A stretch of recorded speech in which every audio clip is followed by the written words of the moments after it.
kwigana ijambo ry'Imana, tukaba tugiye kwigana icyigisho cyiza cyane kuri uyu munsi. Ni muri gahunda nziza yo kuramya. Ni icyigisho kivuga ngo niwigire ihene cyangwa ngo ntuzigire ihene.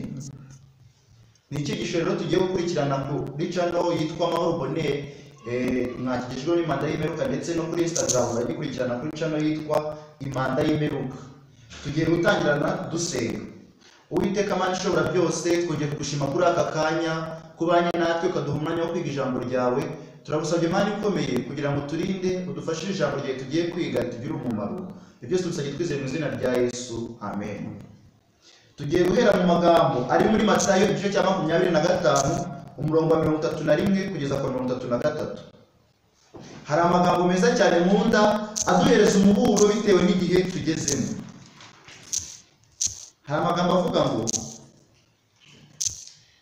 Matayo 25 ngo umwana w'umuntu ubwo azazana n'abamarayika bose afite ubwiza bwe, nibwo azicara ku ntebe y'ubwiza bwe. Amahanga yose azateraniriza imbere ye, abarobanure nk'uko umwungeri arobanura intama mu ihene.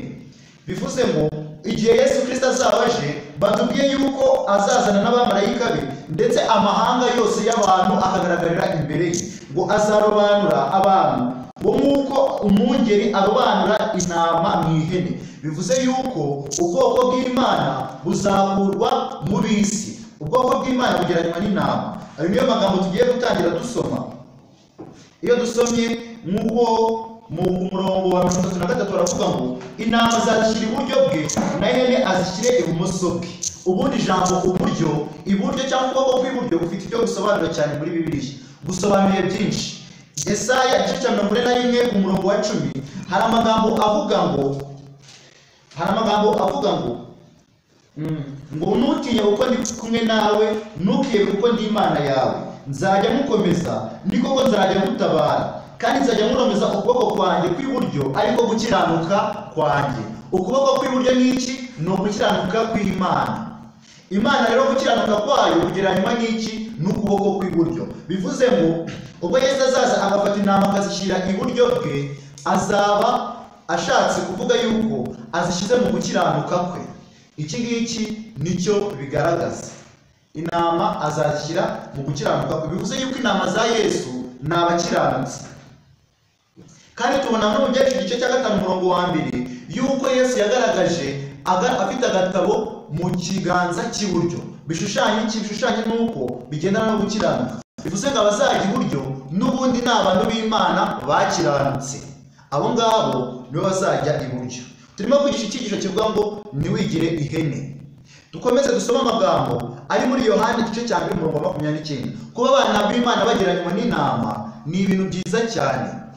Ni ibintu byiza cyane kuko na Yesu Kristo ubwe agereranywa n'intama. Yohana igice cya 2 ku murongo wa 29 Yesu yaravuze ngo bukeye ngo bwaho abona Yesu azahari, aravuga ati nguyu umwana w'intama w'Imana ukuraho ibyaha by'abari mu isi. Kuba abantu b'Imana bagereranywa na Yesu nuko ari abana b'intama. Abana b'intama bivuze yuko abana b'Imana bafite kamere nk'iya Yesu yo kuba abana b'intama. Biratangaje. Abantu mu gihe wabize igitabo cy'Abalewi twabonye ko ku munsi w'impongano batambaga ihene. Iryo ni ihame ryerekana yuko ihene n'intama biratandukanye. Ntibivuze yuko Yesu yari ihene, ahubwo tugiye kureba itandukaniro. Ihene tuyizi nk'inyamaswa igira amahane, inyamaswa yakobotse amavi ariko itagipfukama. Bivuze bimeze nk'abakristo bameze ute? Abakristo birirwa bapfukamye ubona basenga kandi batajya basenga by'ukuri, ahubwo basenga mu buryarya. Tugiye kureba umwana w'ihene cyangwa sekurume y'ihene yatambaga ku munsi w'impongano. Yabaga ari sekurume itangaje, yo ntabwo yabaga ifite inenge. Tugiye gusoma mu gitabo cy'Abalewi igice cya 4 ku murongo wa 23. Abalewi igice cya 4 umurongo wa 23 hari amagambo avuga ngo icyaha yakoze ntakimenyeshwa, azana isekurume y'ihene idafite inengeho igitambo. Isekurume y'ihene idafite inenge niyo yagombaga kuzanwa kugira ngo ibe igitambo. Biratangaje rero yuko Yesu Kristo nawe ibitambo byatambwaga by'amasekurume y'ihene niwe byashushanyaga, kuko mu Rwanda kabiri rw'Abakorinto igice cya 5 umurongo wa 21 hari amagambo avuga ngo ngo kuko utigeze kumenya icyaha Imana yamuhinduye kuba icyaha ku bwacu kugira ngo muri we duhinduke gukiranuka kw'Imana. Utigeze kumenya icyaha Imana yamuhinduye icyaha. Bivuze yuko rero kugira ngo Yesu Kristo ahinduke gukiranuka kw'Imana, Imana yabanje kumugira icyaha. Iyo mpamvu ibitambo by'ihene byatambwaga, ariko ihene n'ubundi ntabwo Yesu yari afite imico y'abantu, ahubwo yahindutse icyaha ku bwa kamere zacu, ku bwa kamere zacu zananiranye. Niyo mpamvu Yesu yahindutse icyaha. Amagambo ari mu rwa mbere rwa Yohana igice cya 2:4 ni amagambo meza nkunda cyane, yuko abantu benshi bigize abana b'Imana, bigize abana b'intama, nyamara abantu benshi kuri kino gihe ntabwo bazi Yesu, ntabwo barahura nawe, ndetse n'ababeshi n'abanyabinyoma. Uko nguko niko abantu benshi bagiye baza mu itorero, kandi bakaba bagiye banduza itorero, kandi akaba ari abanyabinyoma. Abo ngabo bagereranywa n'ihene. Urwa mbere rwa Yohana igice cya 2:4 navuga ngo uvuga ko umukamuzi nitondera amategeko ye ni umubeshyi, ukuri ni kuri muri we. Uvuga yuko amuzi nitondera amategeko ye ni umubeshyi, kandi ukuri ni kuri muri we. Ibyo cyangwa inama za Yesu ngo ariko none hariho gukiranuka kw'Imana kwahishuwe kudaheshwa n'amategeko, nubwo amategeko n'ibyahanuwe ari byo biguhamya. Hariho gukiranuka kw'Imana kwahishuwe kudaheshwa n'amategeko y'Imana. Ni ibintu biranga ubwoko bw'Imana, ni ibintu biranga abana b'Imana aho bajya hose. Kubahiriza amategeko y'Imana ni ibintu bitureba twese, kandi koko uvuga yuko amuzi nitondera amategeko ye ni umubeshyi. Bivuze ngo wowe nguwo ntabwo ari inama. Rero twisuzume kugira ngo turebe koko niba dufite imico iranga inama za Yesu. Dusubiye handi muri Matayo igice cya 25 ku murongo wa 31 twari turimo gusoma, hari amagambo akomeza dusomye ngo amahanga yose azateranirizwa imbere ye, abarobanura nk'uko umwungeri arobanura intama mu ihene. Intama azazishyira iburyo bwe, na ihene azishyire ibumoso. Ubwo bivuze ngo ihene zo zizajya ibumoso, kuko ibumoso n'ubundi ni uruhande rw'iki rw'abanyabyaha, abantu bakiranira. Urwo ni rwo ruhande abanyabyaha bose bazisangamo. Barakomeje baratubwira ngo umwami azabwira abari iburyo ati, iburyo bwe ati, twabonye yuko ukuboko kw'iburyo cyangwa uburyo bisobanuye gukiranuka. Umwami azababwira ati ngo nimuze mwebwe abo data yahaye umugisha, muraba ubwami bwabatunganirijwe uhereye ku kuremwa kw'isi. Aya magambo ajya nshimisha kandi akantera ibyiringiro. Ibaze urebe uburyo isi muri kino gihe isi irimo kwirata iterambere, ariko ni iterambere isi idafite. Ngayibaze nimba mu ijuru inzu nziza, inzu mbi nako nubwo nazihaba, inzu nziza ku isi bayibona nk'igihuru. Ibaze noneho ubwami bwateguwe uhereye ku kuremwa kw'isi, burimo gutegurwa n'Imana ishobora byose, abamarayika bafite imbaraga kurusha abantu. Ibaze ubu bwami uburyo buzaba bumeze. Ngiye babazwa n'abantu birirwa biruka inyuma y'iby'isi, bakirengagiza ubu bwami bwabateguwe uhereye kera. Mbese murumva ubu bwami Imana yateguye uhereye igihe yaremaga isi, murumva ubu bwami bumeze gute? Mbese murashaka kuzaburamo? Icyaba cyiza rero ni uko ubu bwami mwabwitaho kandi mukarwanira kuzabonekamo. Imana irimo kuduhamagara. Mbese wowe urahitamo kujya muri ubu bwami cyangwa urahitamo kujya mu bwami bw'isi? ngo data azabwira ngo nimuze mwebwe abo data yahaye umugisha, muraba ubwami bwabatunganirijwe uhereye ku kuremwa kw'isi. Ngo kuko nari nshonje mukamfungurira, nari mfite inyota mumpa icyo nywa, nari umushyitsi murancumbikira, nari nambaye ubusa muranyambika, nari ndwaye muransura, nari mu nzu y'imbohe muza kundeba. Aya magambo tuyumvise twakumva ari amagambo ateye ubwoba, ari amagambo nyine kumva yuko abantu bazajyanwa mu ijuru n'imirimo, cyangwa bakavuga ngo ntabwo dukiranuka kubera imirimo. Nibyo koko ntabwo dukiranuka kubera imirimo, ariko kwizera guhesha gukiranuka. Iyo kudafite imirimo, ubwo kwizera kuba gupfuye. Ni ukwizera kw'igipfu Imana itemera. Niyo mpamvu hano ibihamya by'umuntu nk'uko twabibonye mu Warumi igice cya 3:21 havuze ngo hariho gukiranuka kw'Imana kudaheshwa n'amategeko, nubwo amategeko n'ibyahanuwe ari byo biguhamya. Bivuze ngo rero hano berekanye yuko abana b'Imana kujya mu ijuru imirimo niyo izaba igihamya. Mbese wowe ufite imirimo myiza imbere y'Imana ku buryo izahitamo kugushyira mu bantu bazajya mu ijuru ukajya muri ubu bwami? Imirimo yawe imeze gute? Nicyo kibazo ukwiriye kwibaza kandi utakitaho cyane. imirimo izaherekeza abana b'Imana bajya mu ijuru. Iyo dusomye mu gihe igice cya 14:13 baravuga ngo numva ijwi rivugira mu ijuru riti n'ijuru rimbwira riti andika uti uhereye none hego bapfapfira mu mwami wacu. Aya magambo tugiye gukurikizaho avuga ngo umwuka nawe aravuga ati ye ngo baruhuke imihati yabo kuko imirimo yabo ijyanye nabo ibakurikiye. Imirimo y'abana b'Imana izabakurikira bajya mu ijuru. Ntabwo ari imirimo, ntabwo bazajyanwa ngo nuko bize. Hari amadini menshi cyangwa imyizere myinshi yadutse ivuga yuko umuntu iyo yageze ku gakiza ibintu aba akora by'ibyaha, ngo yasambana, yakwiba, yakwica, ngo ntabwo babikiri ibyaha, ngo aba bagomba gukiranuka kwa Yesu. Oya, uribeshye. Nawe wakwibwira ko kubarwa ntuzarenga isi, ahubwo uzamanuka ujye mu gituro cy'ikuzimu, mu nyenga mbi yateguriwe abanzi b'Imana.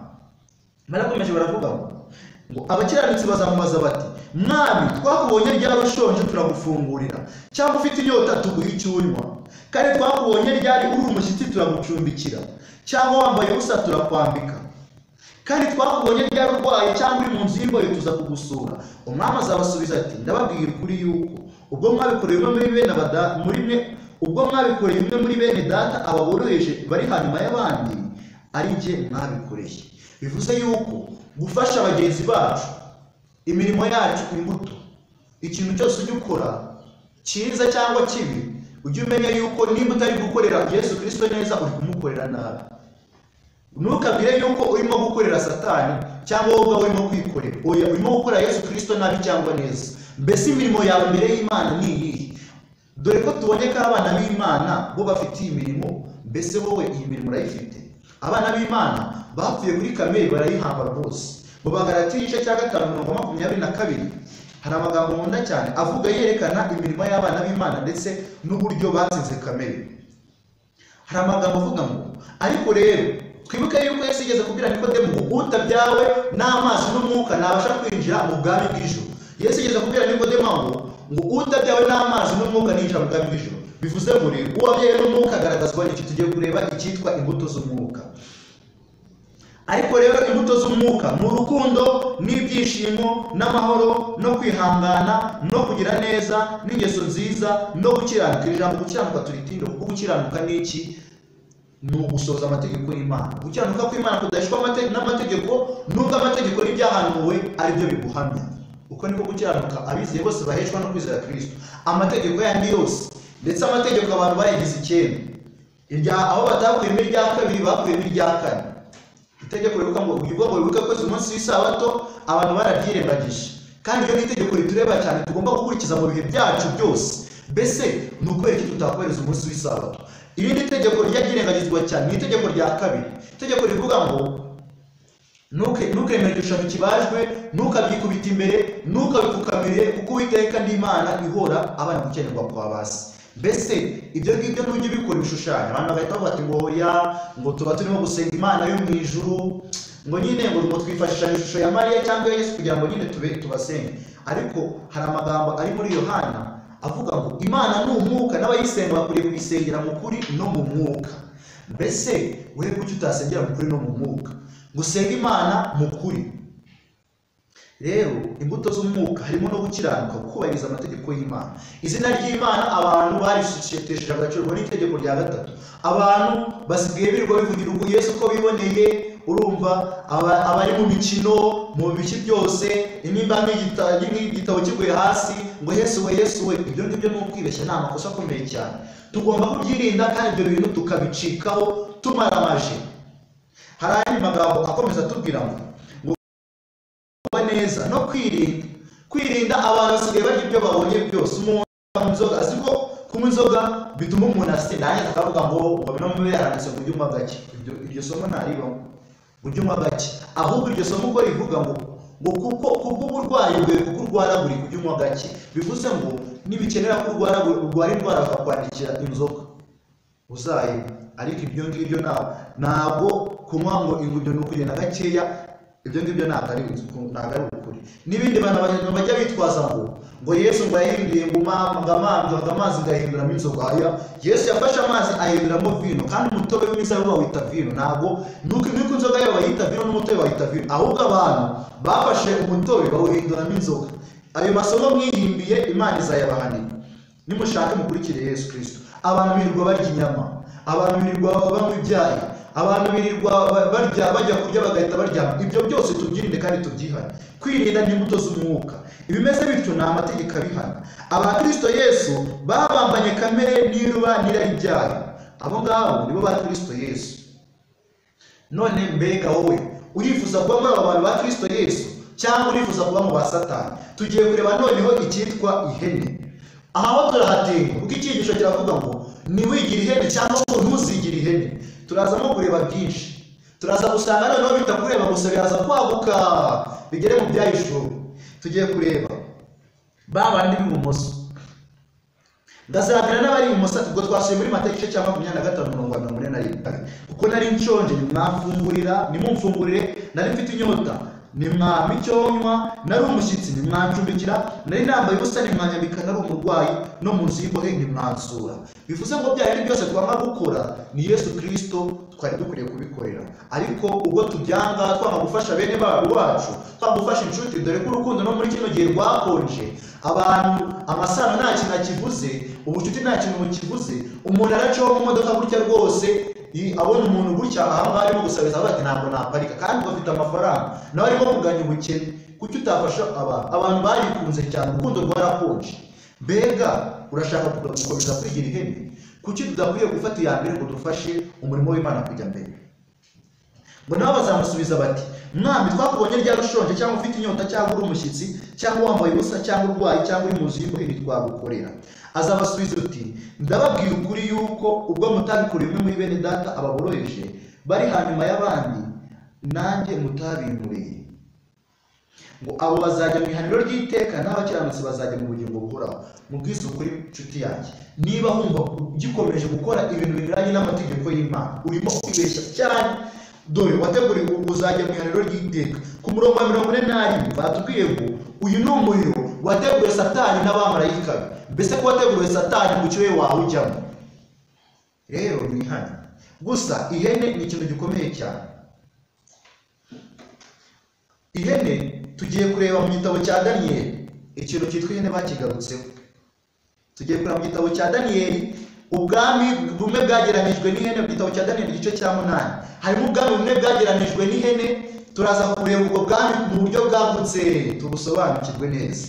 Ubwami bwageranijwe n'ihene turayisoma duhereye ku murongo wa 5 kugeza ku wa 12. Ngo nibyitegereza mbona isekurume y'ihene iturutse iburengerazuba igenda idakuza amaguru hasi, ikwira isi yose. Kandi iyo sekurume y'ihene yari ifite ihembe rigaragara cyane hagati y'amaso yayo. Nuko itera ya mfizi y'intama amahembe abiri nari nabonye ihagaze ku ruzi iyivudukira, ifite imbaraga n'uburakari bukaze. Iyo mfizi y'ihene bavugaga, reka twihuse turebe ubusobanuro bwayo. Bari bavuze intambara z'umwami w'Abamedi n'Abaperesi, imfizi y'intama n'imfizi y'ihene. Twibuke ko Abamedi n'Abaperesi bari abantu bubahaga Imana abenshi cyane. Tuzi ba Dariyo, ba Kuro, ba Suwerusi, ni abantu bubahaga Imana cyane. Ariko abami babagira iki? Nkuko twebonye hano ku murongo wa 20 byagiye gutusobanura ngo imfizi y'intama y'amahembe abiri wabonye nibo bami b'Abamedi n'Abaperesi. Kandi ya sekurume y'ihene y'igikomo ni umwami w'ubugira iki? Kandi ihembe rinini riri hagati y'amaso yayo niwe mwami wabo wa mbere. Hano bavuze umwami Alexander Mukuru cyangwa Alexander the Great. Bivuze ngo ihene tugiye kureba uburyo ibintu bigiye bihuriye. Mu gitabo cya Daniyeli igice cya 7 batubwiye iby'amahame 3. Inyamaswa ya gatatu yasaga n'ingwe, ngo yari ingwe. Reka tubasome igice cya 6. Hanyuma y'ibyo ngo indi nyamaswa isa n'ingwe, ku mugongo wayo yari ifite amababa ane asa n'ay'igisiga, kandi yari ifite imitwe ine ihabwa ubutware. Iyo nyamaswa ya gatatu mu bwami bwa gatatu ku isi, nk'uko hano babitubwiye ku murongo wa 10 cy'igice cya 7. Ngomera ko nifuza kumenya amashuri y'inyuma y'indi nyamaswa. Dore ku murongo wa 16 ngo nyuma y'ibyo bimwe muri bo bahagaze aho mubaza amashuri y'inyuma y'ibyo byose, arabimbwira asobanura impamvu zabo ati, izo nyamaswa yindi ukarenge nibo bami bane bazaduka mu isi, ariko abera bisumba byose bazaba ubwo bwami babuhindurirwe ubwoko bwabo. Ngo umurongo wa 19 ngomera ko nifuza kumenya amashuri y'inyuma y'indi nyamaswa ya kane itasaga n'izindi zose, yari iteye ubwoba cyane bitavugwa. Dukomeje baratubwira ngo umurongo wa 23 umaze wandarambira ati, iyo nyamaswa ya kane izaba ubwami bwa kane ku isi. Bigaragaza iki? Yuko bami bari batubwiye aho ari iki? Ari amahame anazaduka ku isi. Ubwami bwa gatatu bwari ubwami bw'Abagiriki, bwasaga n'ingwe kandi bugereranywa n'ihene. Bivuze yuko connection y'ihene ingwe, ndetse turabona ko nyine byose bishushanya Ubugiriki. Burya Abagiriki ni abantu bakomeye, bari bakomeye cyane, bari abantu bakolonije isi mu gihe kirekire, ndetse kandi ahantu hose bashyiraga umuco wabo, ururimi rwabo, ndetse ku buryo abantu muri make babaga nk'Abagiriki. Ibyo niyo mpamvu muzasanga isezerano rishya ry'umwimerere ryanditswe mu rurimi rw'Ikigiriki, kandi nanone muzasanga ibihugu byinshi byari byaravugaga Urugiriki ndetse bifite n'umuco w'Ikigiriki. Hari igihe cyaje kugera ubwo Ubugiriki bwashakaga kwinjiza umuco w'Abisirayeli. Habaye intambara zikomeye cyane ubwo bashaka gutangira ku gitambo cy'Yerusalemu, bashaka gutamba igitambo kibi, ari igitambo cy'ingurube, kandi icyo gitambo cyari cye, usibye no kuba kitari cyemewe ingurube yari inyamaswa isi. Abagiriki bashatse kwivanga n'umuco w'Imana, bashatse kwivanga mu myizerere y'Imana, ndetse kandi mu gushaka kwivanga nabyo byatumye imyizerere y'ukuri igenda icika intege. Birababaje ibi bintu. Iyo turebye mu gitabo cya Zekariya igice cya 9 umurongo wa 13, n'ubundi hagaragaza yuko Abagiriki batashoboraga guhuza n'Abayuda, ahubwo zabaga ari intambara zikomeye cyane. Twibuke yuko Abagiriki turimo kubagereranya nk'uko Bibiliya yabivuze. Abantu bafite iyo mico yo gushaka kuvanga iby'Imana n'ibinyoma muzareba nk'umuhanzi kanaka yakana imyenda itabaho, yambaye ubusa ku buryo busekeje cyane buteye n'agahinda. Abantu bakavuga ngo ubiya n'ibishitani ntabwo twabyemera, intego z'imico zikabyanga, amadini akabyanga, abantu bakabyanga bose bakavuga ngo ntabwo babyemera ibyo bintu. Harangiza agahita yifata amakorari n'ibigahita ibyamba ibyo bintu, bigahita baravuze ngo ibyo ngibyo tubibohoje Satani rwose. Aho ngaho baba bishuka, bafata ibintu by'isi bakabivanga n'iby'Imana. Abo bantu bajyana n'Abagiriki mu bashatse kuvanga umuco wabo n'umuco w'Abayuda, bagashaka gutanga igitambo cy'ingurube ku gicaniro cy'Imana. Uko nguko niko no mu matorero menshi, ndetse hafi ya yose itorero risigaye rimwe ritaragerwamo n'ibyo byose, naryo Abagiriki baragiteye. Usanga hari ikintu Imana itubwira. Umurongo wa 13 igice cya 9 cya Zekariya aravuga ngo, kuko mvuye Yuda nk'umuheto na Efurayimu akamubera umwambi, kandi abahungu bawe Siyoni nzabateza abahungu b'Ubugiriki, nzakugira inkota y'Imana. Abahungu ba Siyoni bagiye guhangana n'abahungu b'Ubugiriki. Abo muri Bugiriki bageranye n'ababo bose bashaka kuzana imico mibi ku isi. Ubugiriki ni ahantu hakomeye cyane, ndetse twabonye yuko Ubugiriki mu gice cya 7 cya Daniyeli bwerekanywe nk'inyamaswa isa n'ingwe. Ese muri Bibiliya nta yindi nyamaswa isa n'ingwe? Nta yindi nyamaswa irimo isa n'ingwe? Icyo ni ikibazo twibaza. Igisubizo ni yego, inyamaswa irimo. Mu gice cya 13 cy'Ibyahishuwe, ndabarajya gukunda kwiga ubuhanuzi bwa Daniyeli n'Ibyahishuwe, ukurikiranye ibyigisho bitandukanye kuri channel y'Imana y'Imperuka, kuri Facebook, kuri Instagram, hose haba hariho ubusobanuro bw'ibi bintu byose ndetse n'akamaro kabyo, ndetse n'uburyo tugenda tubisobanura. Muzahera murushaho gusobanukirwa n'ubuhanuzi bwa Daniyeli n'Ibyahishuwe. Handitse ngo, gihagarara ku musenyi wo ku nyanja, umurongo wa 1 igice cya 13 cy'Ibyahishuwe.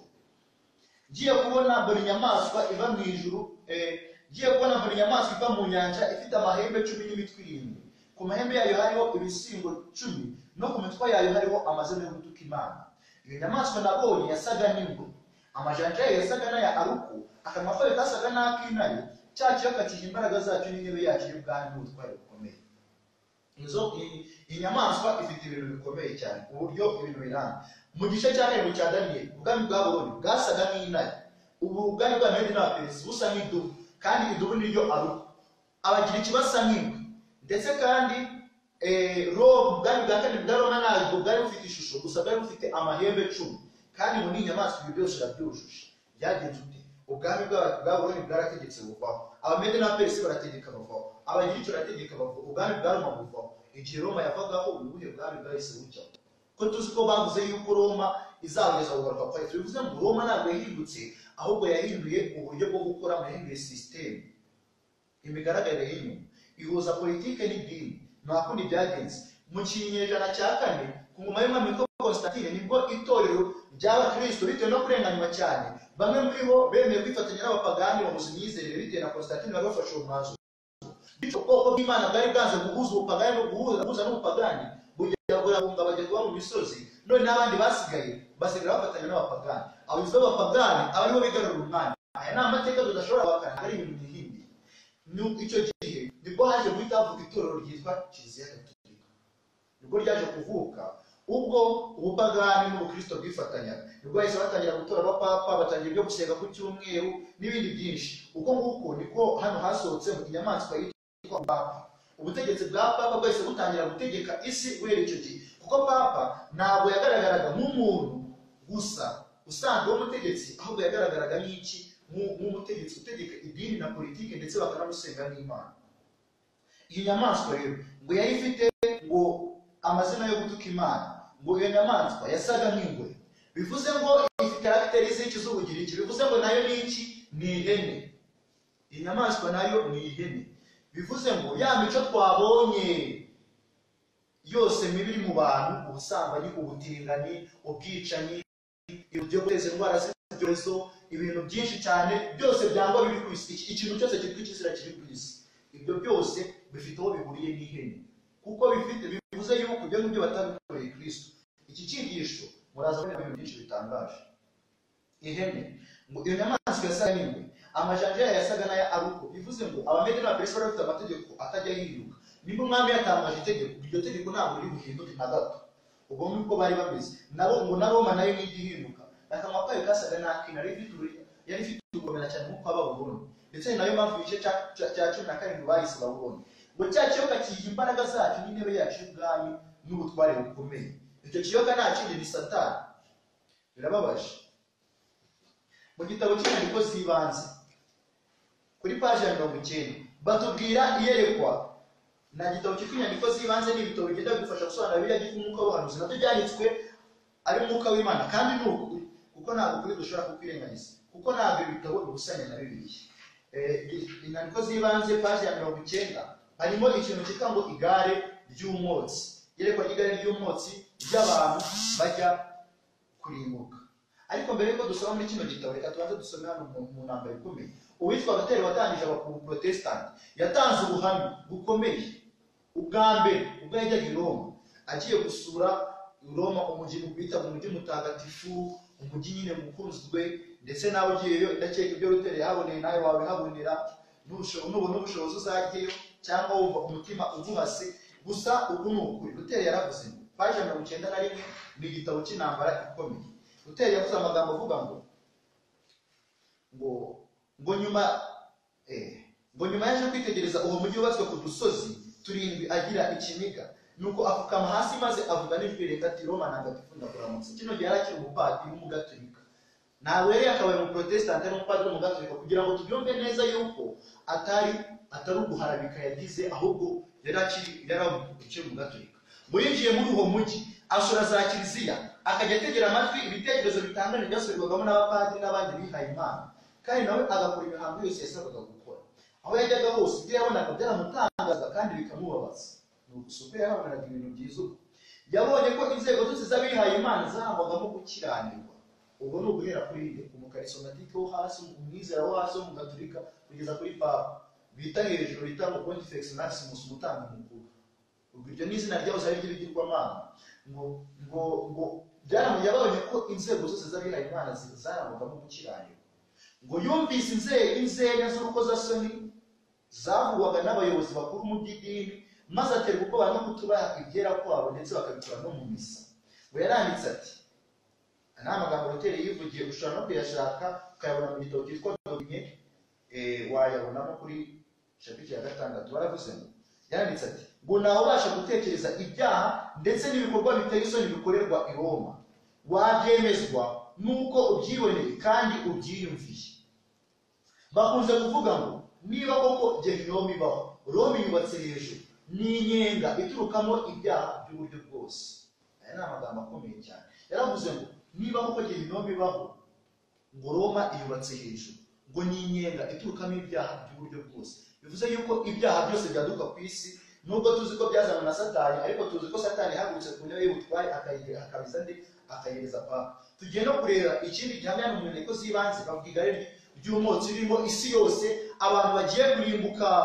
Satani ajyanye mu irimbukiro. gusa turasanga Satani w'icyo yari ashinzwe no gutwara gusa undi mukozi wari ushinzwe kwita ku bantu bahinduka ndetse n'ibyo gare bikeneye. Handitsemo nabonye uburyo ubwo bushukanyi bwari buri gukwirakwira ku muvuduko munini. Neretswe igare ry'umwotsi rirerire cyane ryagendaga ku muvuduko nk'uw'umurabyo. Marayika yansabye kwitegereza nitonze. Igare ry'umwotsi n'igare ya moshi rikuta ku muvuduko nk'uw'umurabyo.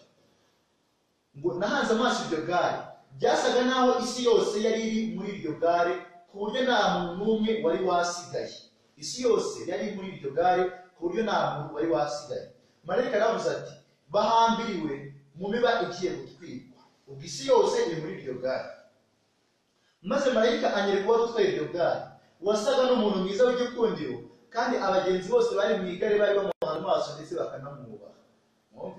Yari umuntu mwiza w'igikundiro, ntabwo ari umuntu ugize mubi, yari umuntu nyine abantu barebaga bakamwubaha bakumva baranamwishimiye. Ngo ntahagaritse umutima maze mbaza umumarayika wanyoraga uwo wari utwaye igare uwo ari we.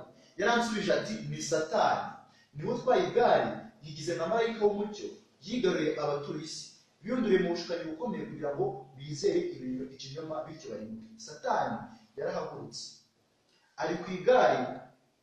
Niyo mpamvu mu gitabo cy'Ibyahishuwe ku murongo wa igice cya 13 umurongo wa 4 baranditsemo baramya icyo kiyoka kuko cyahaye iyo nyamaswa ubutware bwacyo. Baramya n'iyo nyamaswa bati ninde uhwanye n'iyi nyamaswa kandi ninde ubasha kuyirwanya. Bivuze kuramya ubupapa no kuramya Satani. Kandi abantu benshi ariko ngo cya Satani no muri biriya ntagatifu niho hantu hambere batuka Satani amazina na Bibiliya itigeze ivuga bakayahimba ngo cya Sekinyoma n'ibindi byinshi cyane, Sekibi, ayo mazina yose. Ariko igitangaje nuko nabo baba barimo kumurana. Barakomeje hano muri kino gitabo baransubiza ati uyu mukozi umukurikiye mu cyubahiro ni umuhanga ushinzwe kwita kuri iri gare, naho abandi bakozi bakurikiyeho bakoresha imirimo itandukanye nk'uko agenda abakenera, kandi bose bagenda ku muvuduko nk'uw'umurabyo bagana mu irimbukiro. Hari undi mukozi urimo kugenda wita kuri iri gare rigiye mu irimbukiro, naho undi mukozi n'uwo Satani yahagurutse ku ntebe ye yarangiza akayiha. Uwo mukozi nta wundi ni ubupapa. Bivuze uko ibyaha birimo gukwirakwira, tubona Kiliziya Gatolika tukagira ngo ni abantu b'Imana, ariko muzacunge neza, muziga amateka neza, nibwo muzabona yuko Satani yabakoreyemo. Muzareba intambara zitwa za Kubasade, uburyo bicaga abana b'Imana, ndetse ngo no kwigarurira mu butegetsi bw'ibihugu byinshi cyane. Muzareba itotezwa ryagiye rikorwa mu kwica abakirisha Protestant. Muzakurikirana amateka y'aba John Hussey, John Wycliffe, abitwa abavuduwa, abo ngabo bose bagiye bicwa, rwose bicwa na Roma. Ubu ngubu nyine bitewe n'uko Bibiliya yabumbutse nyine barimo gushaka kuzana ijwi ry'amahoro ku isi. Bivuze ngo rero mugomba kumenya ko Roma ari we mwanzi ukomeye cyane, kuko niwo izana ibyaha byose mu isi, ariko ikiyambika iki uruhu rw'intama. Kuko ni Kristo yavuze ngo bazaza bambaye hari amasega azaza yiyambitse uruhu rw'intama, kandi ayo masega azaba agamije kurimbuka benshi. Rero namwe turabasaba kugira ngo mwite ku ijambo ry'Imana, kandi Imana tuzi yuko izabafasha kandi ikabarinda. Rero Imana iraduhamagara byinshi. Abana b'Abaprotestanti bavuga bazi yuko Roma ari umwanzi wabo wa mbere, ariko nibaza ubu ngubu byagenze gute. Tugiye gusaba mu gitabo cyitwa Intambara Ikomeye paje 397. Ni icyigisho cyitwa ngo intego z'ubupapa. Muzagisome n'icyigisho kigenda gihishura imigambi y'ubupapa n'uburyo bukora mu buryo bw'umwijima utapfa kubumenya, ku buryo uramutse udasoma Bibiliya ngo ukurikirane n'ubuhanuzi utabimenye. Wowe ubona ari abantu beza cyane, umeze nka babandi bari kubona Satani ubajyanye mu irimbukiro bakamubonamo akamarayika keza, ariko ni Satani ni hahandi. Baranditse ngo muri iki gihe ubupapa bw'i Roma bwuzuye n'Ubuprotestanti cyane kuruta mu myaka ya kera. Ibihugu bimwe aho Gatolika bufite abizera bake, kandi ubupapa bukaba bukora ibikorwa byo kwiyunga kugira ngo bwireherezeho abantu, wasanga hari kutita ku nyigisho zatumye amatorero y'ubugorozi atandukanye n'ubutegetsi bw'ubupapa. Igitekerezo gikomeje gutanga bagira bati na mbere hose ubu tugitandukanye cyane ku ngingo z'ingenzi nk'uko byari bimeze mbere. Ubu nabo bagiye mu muryango w'amaheri niba batagitandukanye na Roma. Ngo kandi akantu gato k'umwihariko kari kadutandukanije kagatuma twumvikana na Roma. Ibyo ni igihe Abaprotestanti bahaga agaciro gakomeye mu mudendezo w'umutimanama w'umuntu wari waramaze kwigarirwa. Ngo igihe Abaprotestanti bahaga agaciro umutimanama w'umuntu, ngo bigishaga abana babo ko bakwiriye kugendera kure ubupapa, kandi ko gushaka kugirana ubumwe na Roma byaba ari ukugomera Imana. Mbere uko muri iki gihe ibyo bitekerezo bitandukanye n'uko byavugwaga mbere biratangaje. Ndetse no mu itorero ry'Abadivantisiti bamwe batangiye kuzana izi nyigisho z'uko tutagitandukanye n'ubupapa, ariko baribeshye. niyo mpamvu buri mudivantiste wese akwiriye gufata umwanya akiga ijambo ry'Imana ndetse akamenya yuko umwanzi wa mbere w'ubupapa, kuko uwo bupapa mu gice cya 14 kijya 16 asinze amaraso y'abera, kandi abo bera nibo bagenzi bacu. Ubwo rero bivuze ngo tugomba kwirinda kandi tukihangana cyane. Ubu protestant n'ubupapa bwaruzuye, bivuze yuko ubupapa n'ubuprotestant bigeze ahantu bikomeye cyane, kuko nta bupapa protestant busigera bwivuguruza, ahubwo hagiye kuba ikintu gikomeye cyane, nabwo bugiye kumena amaraso y'abera. Ubuprotestant ubuhanuzi butubwira iki? Igitabo cy'ibyanditswe byo mu isi y'imperuka tugiye gusoma igihamya kirimo hano muri kino gitabo cya 524, ni ku kiriro kivuga ngo igihe gito cy'akaga cyangwa cy'akarengane. Hari amagambo avuga ngo mureke tuyasome kuri paje 151, baravuze ngo akarengane ubugatolika bwakorewe ubuprotestant kari hafi yo gusibanganya idini rya Kristo, kazaba karenzeho cyane igihe ubuprotestant buziyunga n'ubugatolika. Ubuprotestant ubu bwamaze kwinga n'ubugatolika, abakurikirana amateka neza ndetse mwiguhanuzi ndetse cyangwa mu byo n'ibintu byoroshye kubibona, muzakore research mugende murebe ibintu byabaye muri 2017 ku itariki 30 z'ukwezi kwa 10. Abaprotestant mu Budage bafashe hano umukardinali ndetse n'umuyobozi wabo, barangije umukardinali aza gutanga nimba ari penitence z'uko nabyita, gusa Protestant baricuje, bavuga yuko Luteri yabayobeje igihe batandukanyaga na Roma, baricuza barabihamya neza. Ubwo ngubwo Abaprotestant bemera yuko naho bagitandukaniye na Kiliziya Gatolika, bivuze yuko Ubuprotestant n'Ubugatolika bwamaze kwihuza. Ahubwo ikibazo mbese nk'uko mu gice cya 13 wajyanye n'igishushanyo cy'inyamaswa, igishushanyo cy'inyamaswa cyaba cyaratangiye guhumeka, cyaratangiye. Ubuprotestant kera Gatolika niyo yashyiragaho amategeko y'imyizera, ariko Ubuprotestant bwose bwo kuyashyiraho.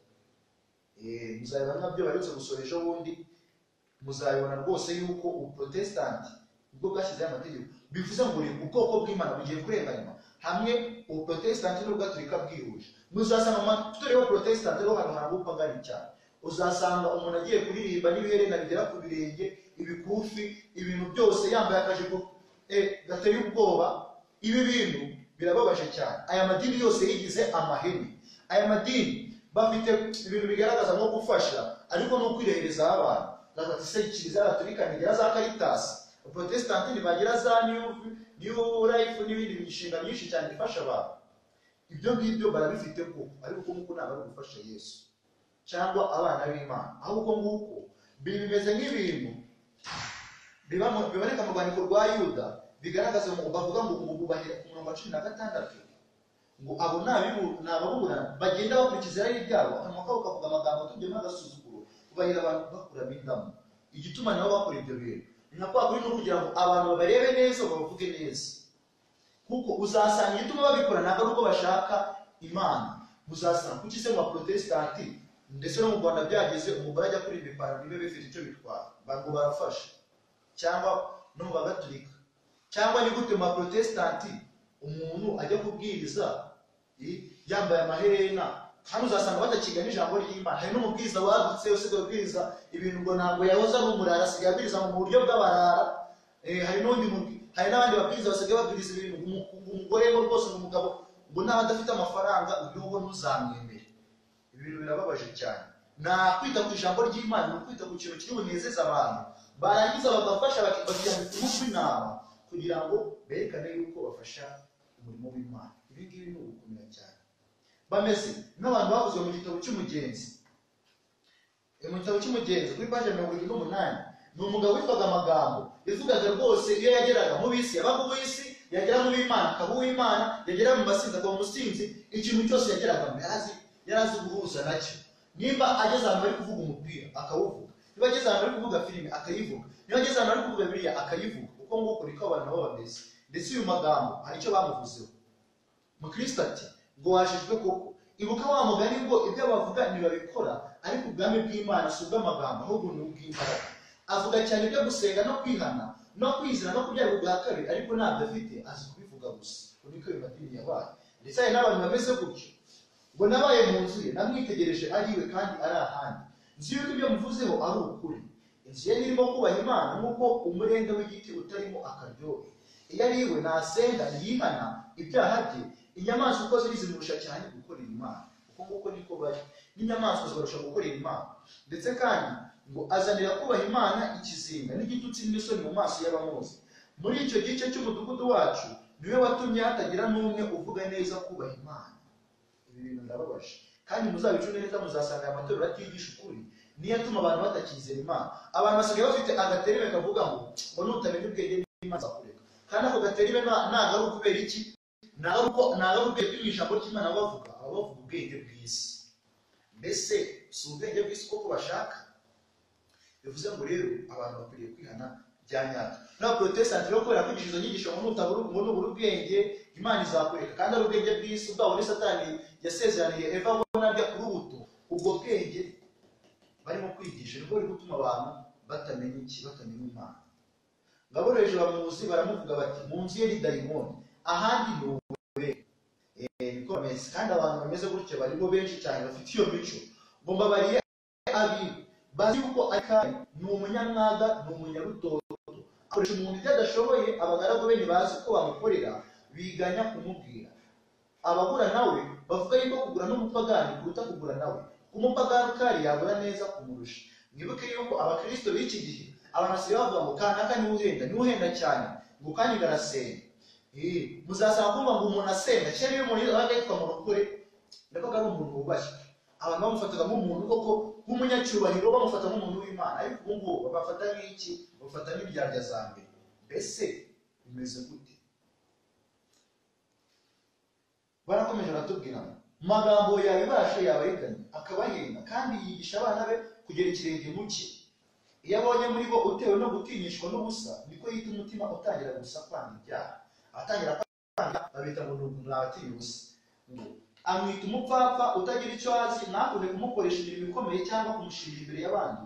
Ku bwanjye ngira ngo yagushije benshi ingeso ze mbi, kandi Imana nitabibuza azayigurisha n'abandi benshi. Abaprotesitanti nibo bahindutse amagambo, ndetse n'abagatulika. Muzumva umuntu iyo avuze ngo ngiye mfashe umwanzuro ngiye kubatizwa, namenye ko isabato ari umunsi wa karindwi, kandi mwebwe nimuyemera, ngiye mu itorero ry'Abadiventisti bakora bati ngo urasaze, ugiye bahirika, ngo ugiye mu biki, ngo reba urasaze, ngo ubuze ubwenge, kandi ngo nubura n'ubwenge Imana izabuha. Bakamubwira ibintu byinshi cyane, bakamurondora mu byo bamubwiza byose. Nta Bibiliya bakoresha. Iyo bagerageje kuyikoresha bagasanga yarayisomye, afite ibihamya bihamya isabato byo muri Bibiliya byose. Iyo babikoresheje bagasanga arabifite, baramubwira ati ngo genda nibikureba. Nabo bamubwira yuko ngo yakoze neza, ahubwo bamuca intege. Mbese mwebwe murashaka kugendera mu ruhande? Hari amagambo nshaka ko twitaho ari muri Yeremiya 51 ku murongo wa 7. Yeremiya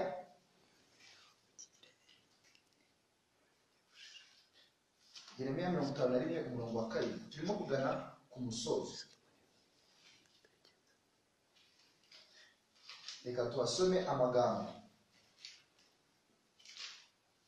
avuga ngo hari amagambo akomeye avuga ngo i Babuloni hahoze ari igikombe cy'izahabu mu ntoki z'Uwiteka, hashindishaga isi yose. Amahanga yanyoye kuri vino yaho, nicyo cyatumye i Babuloni. Umurongo wa 9.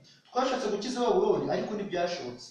Nimuhareke kandi umuntu wese asubire mu gihugu cy'iwabo, kuko urubanza rwaho rwageze mu ijuru, rwarazamutse rugera mu kirere cyo hejuru. I Babuloni twashatse kubakiza. Ibibwirizwa byaratanzwe byinshi cyane bivuga yuko Babuloni igiye kugwa. Muzakurikirana ibyigisho byitwa ngo Babuloni ikomeye, byatambutse kuri channel y'Imana y'Imperuka, muzabibona ibyo byigisho. Handitsemo twasobanuyemo Babuloni icyo ari cyo. Twashatse gukiza Babuloni, ariko Babuloni yanze kugurute, yanze gukira. Rero bacuti zanjye ndabasaba kugira ngo mumenye yuko aya matorero arimo kugerageza kwigira Babuloni. Ayo matorero rwose ni amatorero mabi. Uwiteka Imana iraduhamagara kugira ngo twihane kandi tumuramaje. Turimo turagana ku musozo. Tugiye gusoreza ku magambo aboneka muri Zaburi ya 97 ku murongo wa 10 kugeza ku wa 12. Zaburi 97 mu murongo wa 10 kugeza ku wa 12. Hari amagambo aduha umuburo. Mbese wowe niba usanzwe uri ihene koko, ugasanga imico yawe ibyo ukora byose ari kugira ngo abantu bakurebe, ndetse kandi ukaba usanze ibyo ukora ari ukugira ngo abantu urushaho gusuzugura Imana, ndetse ukaba usanze yuko amategeko y'Imana yica, kandi abakora ibyo ngibyo bagereranywa n'ihene. Kandi Bibiliya yatubwiye ngo abakristo Yesu babambye kamere n'irari ryabo, barabibambye, kandi wowe ukaba ufite ingeso mbi, ndetse ukaba ukomeje gusongera kuri vino ya Babuloni, ukaba ugikomeje kwifatanya n'ubupapa na Satani mu gukora ibyaha. Mbese uzakora iki? Umwanzuro wawe ni uwuhe? Imana iraguhamagarana urukundo rwinshi. Nshuti yanjye, ndagusabye kugira ngo wihane. Iki ni icyigisho twize cyiza cyane kivuga ngo ntiwigire ihene. Mbese wowe uzishimira kuba ihene cyangwa no gukorana n'ubwami bw'ihene, ubwami bw'Abagiriki bwaje gusimburwa na Roma, ndetse kandi ikaba yasaga nabwo, bivuze yuko ni ihene nyine n'ubundi barushaho guteza imbere imico ya Satani, kuko turabizi ubutinganyi burya ari byo torero rya mbere ryabanje kubwemera, ndetse no masosiyete y'ibanga bagira bukaba burimo. Mbese wowe witeguye gukora kubigenza gute? Uwiteka araduhamagara, tubararika kurushaho gukurikirana ibi byigisho, kandi Imana izajya ibafasha, ndetse mujye murarika n'abandi kugira ngo babashe kubikurikirana. Twizeye yuko Imana izabakiza. Reka dusoreze ku magambo aboneka muri Zaburi igice cya 97, Zaburi 97 ku murongo waho wa 11 na 10 kugeza ku wa 12. Handitse ngo mwakunda Uwiteka mwe mwanga ibibi, arinda ubugingo bw'abakunzi be, abakiza amaboko y'abanyabyaha. Iri ni isezerano. Umucyo ubirwa umukiranutsi, umunezero ubirwa imitima ifunganye. Mwa bakiranutsi mwe mwishimire Uwiteka, kandi mushime izina rye, ari byo rwibutso rwo kwera kwe. Umucyo ubirwa abakiranutsi, ntabwo ubirwa abanyabyaha. Niyo mpamvu rero mbasaba kugira ngo muri aka kanya mwitange kandi mumaramaje. Twongere dusome n'irindi somo riri mu Baroma igice cya 12 ku murongo wa 9. Abaroma igice cya 12 ku murongo wa 9 hari isomo rivuga ngo urukundo rwanyu rwe kugira uburyarya, mwange ibibi urunuka, muhorane n'ibyiza. Mureke urukundo rwe mukunda Imana, muvuga ko mukunda Imana rwe kugira uburyarya. Si ni gute uzitwa umukristo udasoma Bibiliya, udasenga? Ni gute uzitwa umukristo wamaze imyaka inde bakubwiriza ukuri waranze gukwemera, naho ukivanga ngo umukristo? Ni gute uzitwa umukristo uhora wanga kumva ijambo ry'Imana rikubwira? Nshuti yanjye, murimo kwibeshya pe. Mureke kwigira amahema, ahubwo mwemere mube inama. Yesu Kristo yabwiye ba Petero ngo nimumurikire nzabagira abarobyi b'abantu. Nawe Yesu aragukurikira, arashaka kugira ngo umukurikire, azakugire umurobyi w'abantu, kandi umuntu ukunda Imana bya nyabyo. Reka dusoreze hano basaba kugira ngo musajye mushaka gukurikirana ibindi byigisho, ndetse no gusaba kitari muzacikwe, ko ndizera yuko bizaba byagenze neza kurusha gutya, ndetse hakazaba harimo n'izindi gahunda. Ibyo byose rero dusabye nizeye mu izina rya Yesu, amen. Mureke ducishe bugufi dusenge. Uwiteka Mana ikomeye, turagushimiye cyane yuko uri Imana ishobora byose, utwigishije icyigisho cyiza, utubwira kutigira amahene, ahubwo dusaba kuba intama zawe. Turagusabye rero Mwami kugira ngo utuyobore kandi utwigishe, iki cyigisho kitugirira umumaro, kandi Mwami udufashe kugira ngo turusheho kurondera mu byanditswe, dushakishe muri Bibiliya mu bitabo by'umwuka w'ubuhanuzi, ndetse dusenge, kuko Mwami nawe ushaka kumenya uzahora kumenya.